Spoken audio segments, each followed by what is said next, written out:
नमस्कार. मी सौ स्नेहा मोंडकर. जी चॅनलमध्ये आपलं स्वागत. आज मी जी शेवटचं हिरवं पान ही कथा वाचणार आहे. ही कथा पॉप्युलर प्रकाशनने प्रकाशित केली आहे आणि काजळ माया पुस्तकातली ही कथा आहे. तेव्हा ऐकूयात तर शेवटचं हिरवं पान. बिरत चाललेल्या जुनाट सैलसर चेहऱ्यामधून एखादा थिजलेला डोळा बाहेर पाहत असावा, त्याप्रमाणे सीताक्का आपल्या माडीवरच्या खिडकीतून बाहेर पाहत बसली होती. आता आपणाला पूर्वीसारखे काम होत नाही हेच खरं, असं तिला वाटून गेले. प्रल्हादला जाऊन आज बरोबर 15 वर्ष झाली. दरवर्षाप्रमाणे तिने आज त्याची खोली उघडून तेथला केर काढला होता. त्याच्या पुस्तकांवरील धूळ झाडून ती रांगेत मांडली होती. त्याचे कपडे अंथरूण झटकून ठेवले होते. पण आता त्या सगळ्या खोलीला सारे संपत आल्याची कळा आली होती. पुस्तकांचा भुगा होऊ लागला होता. भिंती ओलसर झाल्याने गादीला वाळवी लागली होती व कपडेही जरा जोराने झटकताच हिसकू लागले होते. आता पुढल्या वर्षी हे काही टिकायचे नाही असं तिला वाटले. पण त्याच्या जोडीला आपण देखील हे सारे शेवटचेच करत आहोत की काय, अशी एक चमत्कारिक भावना तिला एकदम जाणवली व ती एकदम चमकल्यासारखी झाली. कुणास ठाऊक, पुढच्या वर्षी आपण देखील ही खोली उघडून आत जायला हयात असणार नाही. मग या 2 खोल्यांना सुद्धा कुठली तरी जुनाट कुलपे पडतील व मग सर्वत्र नष्टांशाचा भकासपणा भरून राहील. मागे जयू प्रत्येक खोलीच्या फटीतून पाहत हिंडे. त्याप्रमाणे मग आणखी कोणीतरी या देखील फटींमधून कोरड्या उत्सुकतेने पाहून निघून जाईल. कोपऱ्यावरची सखारामची खोली, त्याच्या बाजूला दत्तारामच्या खोल्या, खालच्या 2 बंद खोल्या शांतीच्या, आणि त्यात भर म्हणून आता सीताक्का प्रल्हादच्या 2 खोल्या व त्यांच्या गंजून गेलेल्या कुलपांवर तशीच मळकट चिकट कोळ्यांची जाळी. आता समोरच्या घराच्या अंगणामध्ये सनई वाजू लागली व सीताक्काच्या विषण्ण मनाला एकदम हुरहुरीचा स्पर्श झाला. आज आपल्या प्रल्हादचे स्मृतिश्राद्ध. पण याच वेळी जयूच्या मुलाचे बारसे असावे, या उपरोधाची धार तिला जाणवली नाही असं नाही. पण वाटलं हे चालायचंच. साऱ्या जगाने सुतक बाळगावे इतकं कोणाचंच दुःख मोठं असत नाही. आपण लग्नाला उभ्या राहिलो त्याच दिवशी आपली मैत्रीण कावेरी हिची आई वारली. पण लग्नातले सारे प्रकार यथासांग झाले. उखाणे नाव घेणे झाले, विड्या तोडल्या, विनोद थट्टाई झाली. कावेरीची आठवण झाल्या वाचून राहिली नाही, पण ती डोळे ओले करण्यापुरती. कावेरी तर अगदी आतड्याची मैत्रीण. येथे तर 2 घरातून विस्तव जात नव्हता. पण जयूला निदान डोळे ओलावण्यात तरी इतकी आपली आठवण येईल. ती मुलाला घेऊन कशी दिसत असेल, तिचे मूल देखील कसे असेल. सनई मध्येच थांबली आणि सीताक्काला पुन्हा तिच्या खोल्यांनी वेढले. आता तिला जाणवू लागली ती शरीरभरची वेदना, अंगाचेच नको असलेले ओझे होऊन गेल्याची भावना.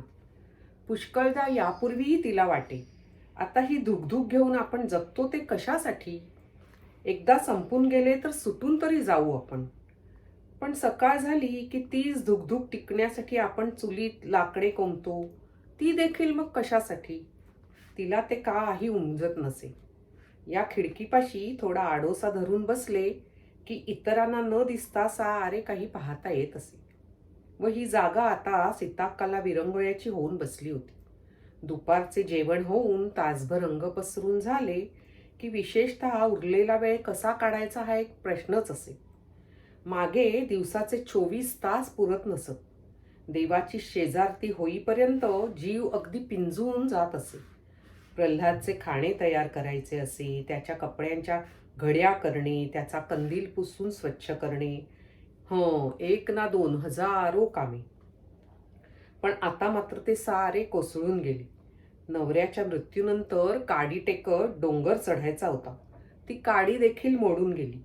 राहता राहिला डोंगर, सारे नकोसे वाटायला लावणारा कंटाळवाणा दिवसाचा डोंगर. खिडकीतून परसापलीकडचा रस्ता दिसे. तेथेच पिंपळकट्ट्यावर जांभळे, बोरे, केळी विकणारी म्हातारी बसे. बाजूच्या शाळेतील मुली देखील तेथे येऊन गलका करत, काहीतरी हातात घेऊन खात जात.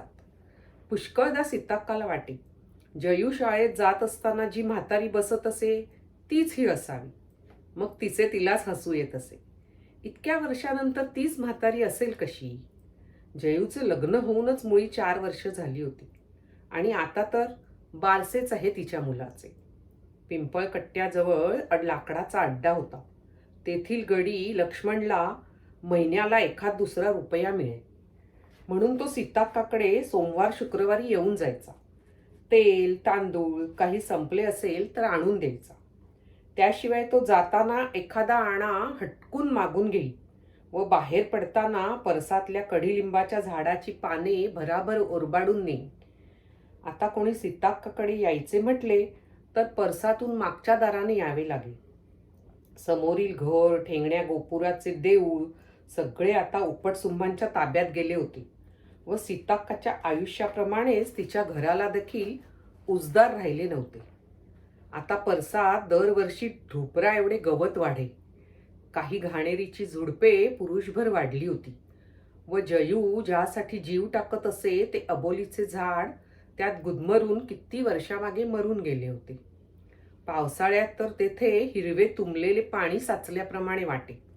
एवढ्या गवतातून मार्ग काढत येऊन तिच्या मागच्या दाराची कडी वाजवणे इतके आतडे उरले होते कोणाला?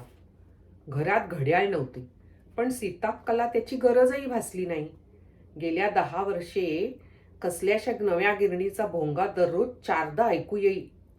रात्री वाचनालयाच्या घड्याळाचे ठोके पडत आणि इतर वेळी देवळातील काकड आरती, नैवेद्य, शेजारतीच्या घंटा डोक्यातच ठोके पडत असल्याप्रमाणे खणखणत घुमत. ती चांगली ताटा एवढी घंटा एका हातात धरून तिच्यावर हातोडी मारत राहायचे म्हणजे हात जणू पिंजून जात. आवाजाबरोबर येणारी थरथर अंगभर पसरे व कानाला मुंग्या येत. लहानपणी प्रल्हाद कोणीतरी घंटा वाजवू लागले की कानात बोटे घालून उभा राहत असे. त्यानंतर पितांबर नेसून तो पूजेला उभा राहू लागला. कधीतरी बदल म्हणून रामभट पूजा करत, तेव्हा तो घंटा वाजवी. त्यावेळी याने घंटा हातात धरली की त्याच्या दंडाला पिळदार आकार येऊन तो घोटल्यासारखा दिसू लागे. मग त्याच्या उघड्या रेखीव अंगाला कोणाची तरी वाकडी नजर लागू नये म्हणून सीताक्का त्याच्यावर डाफरत, घाईघाईने एक पामरी आणून त्याच्यावर टाकत. अण्णा कुलकर्ण्यांच्या घरातून प्रल्हादला बाहेर काढले तेव्हा त्याचे हात म्हणजे नुसती हाडे उरली होती. त्यावेळी चौघांची गरजच नव्हती. सीताक्काने त्याला लहानपणी उचलले होते तसे एकटीनेच सहज उचलले असते. रामभट 3 वर्ष अंथरुणाला खेळून मग गेला. प्रल्हादही गेला. पण घंटेचा आवाज मात्र तसाच निर्विकारपणे खणखणत राहिला. फक्त हात मात्र दुसऱ्यांचे. जपाची माळ ओढत दिवस काढत असल्याप्रमाणे जगत असलेल्या सीताक्कांच्या जीवनात त्याचा मात्र ठसठसणारा ठेका राहिला. त्या एका खोलीत झाडणी फिरवली, जेवणाची 2-4 भांडी तेथल्या तेथे विसळून घेतली की सीताक्काचे घरकामच संपल्यासारखे होत असे. ते घर चांगले दुमजली पण जुनाट होते. घरात 15 की 20 तरी खोल्या असतील, पण ठिकठिकाणी संपलेल्या आयुष्याला गाठी मारल्याप्रमाणे वाटणारी, गंजलेली, कोळिष्टकांनी भरलेली कुलपं दिसत. त्यातील बहुतेक अनेक वर्षात उघडली गेली नव्हती. अनेक उजाड बिळांपैकी एकात राहून आपण बाहेर किलकिल्या डोळ्यांनी पाहत आहोत असे सीताक्काला अनेकदा वाटत असे व अंथरुणावर पडले की एकेकाळी त्या खोल्यात असलेल्या संसाराची चित्रे तिला दिसू लागत. ते घर पिढ्यानपिढ्या सामायिक मालकीचे होते, पण घराण्यातील कुठल्या तरी बुद्रुकाने त्याची मोठी विलक्षण वाटणी करून ठेवली होती. न्हाणीघराची खोली दत्तारामाकडे, पण तिच्या बाजूच्या खोल्या शांतीच्या मालकीच्या. बरोबर त्यांच्या वरची खोली सखारामाच्या वाटणीला. इतर दोघांच्या वाटण्यांवर मिळून परशुरामाची खोली. सीताक्काच्या खोल्या शेजारी त्या सटवीची वाटणी. तर तिच्याकडे पुढच्या भागात वाटणीला आलेल्या जागेशेजारी सीताक्काची एक खोली. एक देऊळ मात्र सलग निश्चितपणे थोरल्या फाट्याकडे चालत आले होते. वडिलोपार्जित घर कधी विकले जाऊ नये म्हणून अशी विभागणी झाली होती खरी. ते तसे विकले गेले नाही आणि आता तर त्याला महार देखील विचारणार नाही. आता 2-4 खोल्यांच्या कुलपे लावलेल्या नुसत्या चौकटी उभ्या होत्या. शंकररावांच्या खालच्या खोलीत रात्री गायी येऊन विसावत. आता येथली घराची कळाच गेली होती. येथील भाऊबंदकीत विस्तव जात नसे. भिंत जुनी झाली म्हणून डागडुजी करायला कोणाचीच तयारी नसे, कारण त्यामुळे आपोआपच दुसऱ्याचा फायदा होईल अशी भीती वाटे. पाहता पाहता फुंकर मारल्याप्रमाणे माणसे पांगली. आवाज फुटल्यावर दत्ताराम मुंबईला गेला. तेथेच त्याने शिंप्याचा धंदा केला व तिकडेच खलास झाला. त्याला कोणी पोरेबाळे आहेत की नाही कुणास ठाऊक, पण गेल्या 25 वर्षात तरी कोणी इकडे फिरकले नाही. शांतीचा नवरा वेंगुर्ल्याला की कुठे निघून गेला. सखारामाचा पत्ताच नाही. नमूअजीची खोली होती त्या ठिकाणी मातीच्या ढिगाऱ्याखेरीज काही नाही.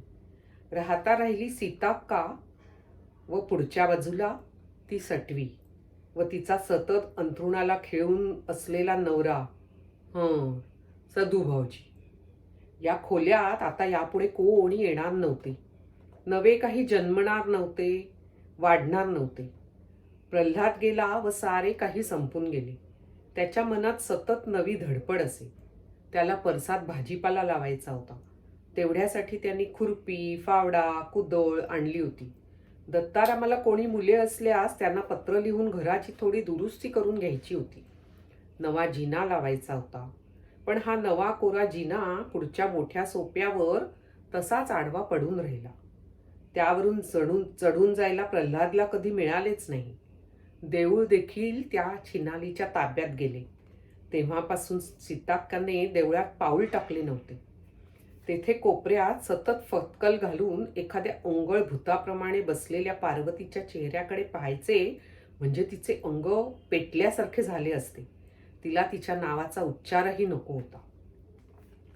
खरे म्हणजे तिचे मन कुरतडणारी, प्रत्येक दंशाने जास्तच विष उतरवणारी पार्वतीची आठवण तिच्या आयुष्याला कायमची चिकटून राहिली होती आणि त्या द्वेषाचाच एक शेवटचा कणखर कणा आयुष्यात उरला होता. गावातील अण्णा कुलकर्ण्यांच्या घरातून प्रल्हादला पोचवल्यावर सीताक्का परत आली तेव्हा हे घर, त्यातील भांडीकुंडी एवढेच नाही तर ओझ्याप्रमाणे जाईल तेथे सोबत येणारे अंग ही काही आपली नव्हेतच असं तिला वाटू लागलं होतं. पहिल्या दिवशी सारा दिवस ती भ्रमिष्ठासारखी बसून होती. 2-4 माणसे आली. उभ्या उभ्याच औपचारिक बोलली. यावेळी तिच्या डोळ्यात पाण्याचा टिपूस नव्हता. उलट ती एखाद्या तिराईताप्रमाणे सारे पाहात ऐकत होती. रमाईच्या ओठावर केस आहे हे तिला त्यावेळी ती बडबडत असताना कळले. रामभटाचे पुष्कळसे दात पडले होते. दादा पुराणिकांना शेंडी देखील नाहीशी होण्या इतके टक्कल पडले होते.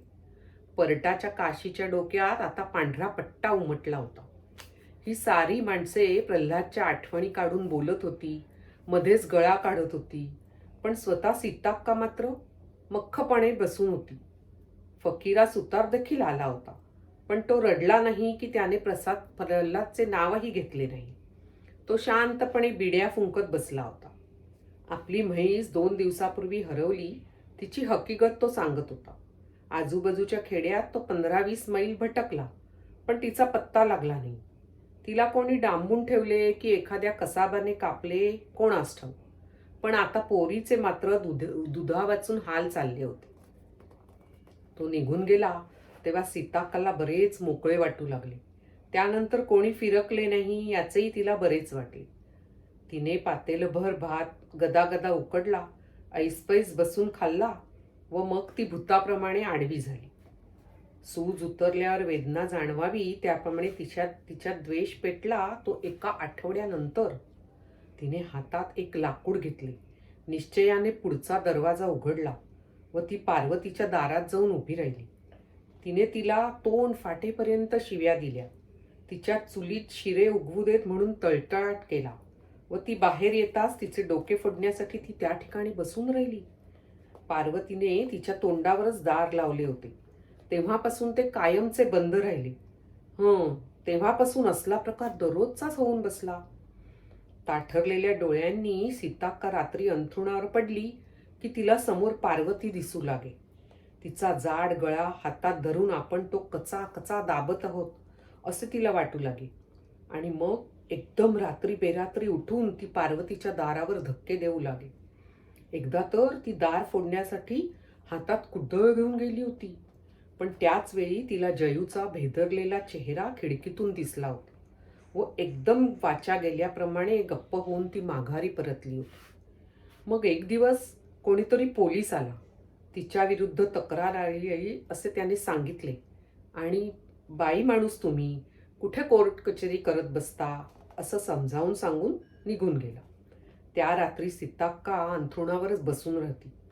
दुसऱ्या दिवशी संध्याकाळी तिने घराला कुलूप लावले. पत्र्याचा एक डबा पदराखाली घेतला व नवरा मेल्यापासून प्रथमच ती बाहेर पडली.